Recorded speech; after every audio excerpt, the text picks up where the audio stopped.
Et voilà, de juste lui dire, écoute, merci pour cette pièce qui existe et dont je fais bon usage, j'espère.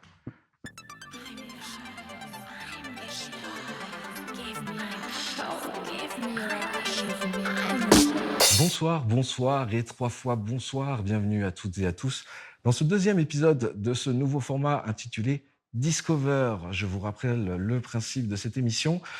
Une sélection de 5 morceaux vous permettant de découvrir un invité et acteur de la scène électronique qui ont joué un rôle dans sa vie et sa vision artistique. Ce soir, c'est un homme que j'ai déjà retrouvé derrière un micro et que je retrouve ce soir.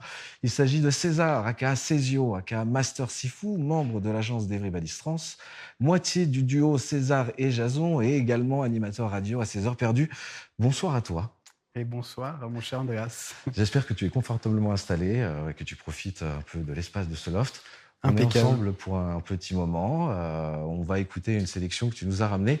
Une sélection très électronique, d'après ce que j'ai déjà pu voir. On aura l'occasion d'aborder ça petit à petit. Tout d'abord, j'aimerais, comme faire avec notre invité précédent, un espèce de biopic sur toi, une espèce d'origine historique. Pour savoir un peu d'où tu viens. Je sais que tu résides à Lyon, mais que tu n'es pas originaire de Lyon. Avoir un peu tes premières approches avec la musique électronique. Des choses, voilà. Apprends-nous à te connaître un peu plus. Grand volontiers. Du coup, je m'appelle César déjà. On va commencer par la base. Comme tu l'as dit, donc moi, ça fait bientôt une quinzaine d'années que je suis à Lyon. Il y a à peu près une dizaine d'années que, ça fait même 10 ans cette année que je fais de la musique pour des gens. Enfin, Félicitations pour la décennie. j'en joue, notamment avec mon compère de toujours, Jason, exilé à Barcelone depuis quelques années maintenant. T'as bien résumé, plutôt actif sur la scène depuis tout ce temps. Je suis membre résident et activiste pour le collectif lyonnais qui s'appelle Everybody Trance, qui organise pas mal de fêtes, agence de booking également, et puis plus récemment label. Voilà. Donc moi je m'occupe beaucoup de la partie label avec mon très cher Victor Jobelli que j'embrasse. Ça nous fait un très beau palmarès pour le moment. Ouais, c'est bien, ouais.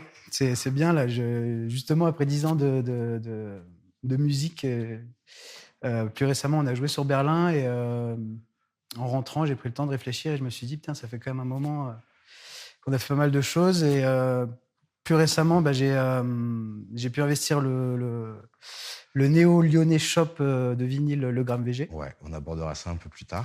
Voilà, donc ça fait une autre corde à mon arc. Et puis ça fait 7 ans que j'anime une émission de radio sur l'île aussi. Donc pendant 5 ans avec mon très cher Jason. Et dû à son changement de ville, j'ai repris le flambeau solo avec quelques invités. Voilà, globalement, j'en suis là. Et voilà, et puis après, avec les copains, on s'est beaucoup entre-éduqués sur la musique. Moi, j'ai un copain dont je parle souvent qui s'appelle Nicolas Ferlet. Notamment 2 morceaux de ma sélection. C'est des choses qu'on a découvertes ensemble, qui m'a fait découvrir, qu'on a énormément partagé. Et voilà, et puis en plus, c'est des gens qui ne sont pas investis dans la scène, mais par contre, qui sont hyper investis dans la musique, dans le sens de recherche, dans le sens ce que ça procure, tout ça, quoi. Écoute, je te propose qu'on rentre directement dans cet univers musical avec un premier morceau que tu nous as sélectionné. Ouais. Un morceau qui s'appelle Lolita. Lolita, Bim Boum Baby, je ne sais plus. Est-ce que rien à voir avec cette chanteuse française, rassure-moi? Non, on n'est pas sur la Lolita Alizée. Non, donc ça, c'est Lolita Cocaine, un track de Deep House avec une nappe envoûtante, une bassline vraiment percutante et puis surtout une vocale très suave. Donc je vais la lancer maintenant. Hein. Je t'en prie. On écoute ça tout de suite et on se retrouve juste après.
quelque chose que je reconnais dans tes DJ sets et dans tes sélections, c'est une question d'éclectisme.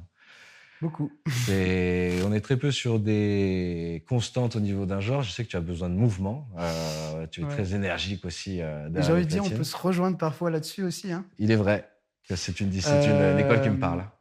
Parfois, ça peut me servir et je suppose que certaines fois, ça peut aussi me desservir. Parce que voilà, j'essaye quand même d'avoir un fil conducteur, une histoire où, en termes de fréquence, on sera quand même sur des choses qui pourront s'allier ensemble. Mais voilà, la sélection, c'était 5 morceaux, mais ça a été hyper compliqué pour moi parce qu'il y avait aussi d'autres styles que j'avais envie de mettre en avant, notamment la UK Garage Two Step, qui est voilà, dans un set pour moi. Tu casses complètement le flow ambiant par un truc où on n'est plus sur une linéarité entre parenthèses et les gens sont un peu surpris, mais en fait, finalement, ils se disent « Ah, c'est cool » et puis tu repars derrière.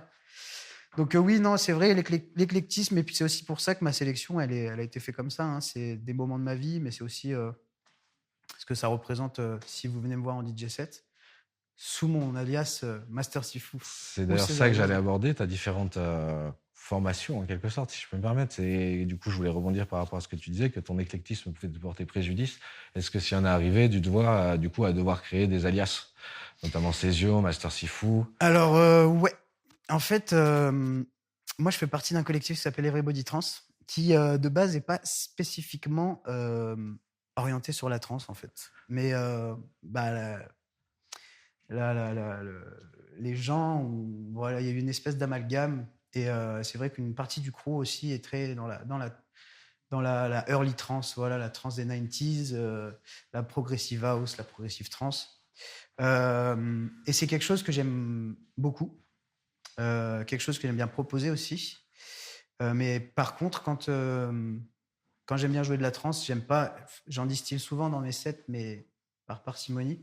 Mais quand vraiment j'ai une soirée où j'ai vraiment envie de jouer très mental, je ne me sentais pas de m'identifier sous Césio DJ parce qu'en fait, il y a des gens qui s'attendent vraiment à quelque chose et si tu ne fais pas la chose on m'a menti. Prévue, ils se disent un peu « Ah ouais, je pensais que c'était ça, c'était pas ça ». Donc voilà, moi j'ai décidé de me donner cet alias un peu pour me débarrasser voilà. Et quand il y a marqué Césio DJ et que des copains viennent me voir, je leur dis par contre, vous avez vu, c'est Césio DJ.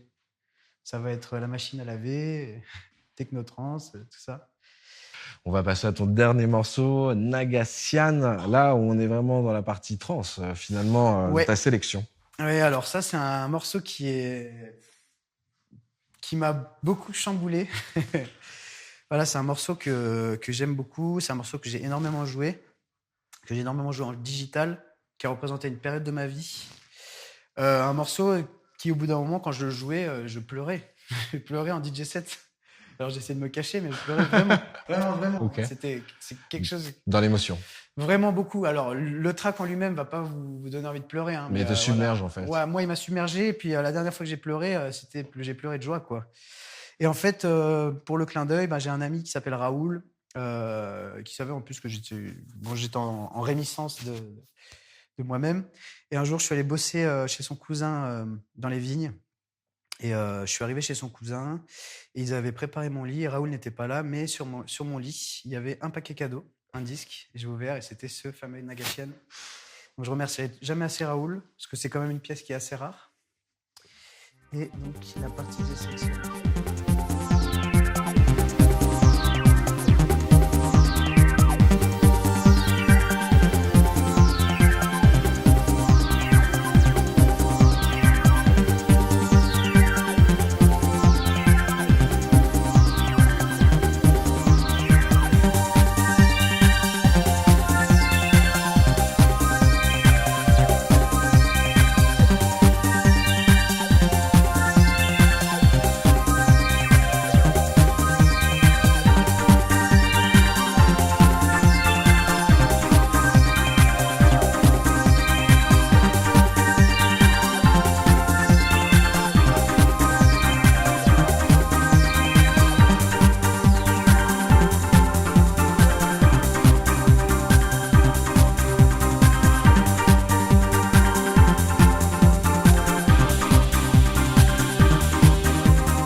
Nagassian et des sonorités beaucoup plus trans. Je comprends tout de suite pourquoi tu m'as dit que ce morceau t'avait submergé. Je ressens clairement l'émotion, je veux dire, et ce côté conclusion, tu vois. Ça m'évoque un espèce de closing dans un DJ set. À fond, à fond. Beaucoup joué en peak time, beaucoup joué en milieu de set. Merci à toi, César, d'avoir Merci répondu beaucoup. à l'invitation de ce format. Et nous, on se retrouve très prochainement pour un 3e épisode de Discover. Merci. Give me a show. Give me a show.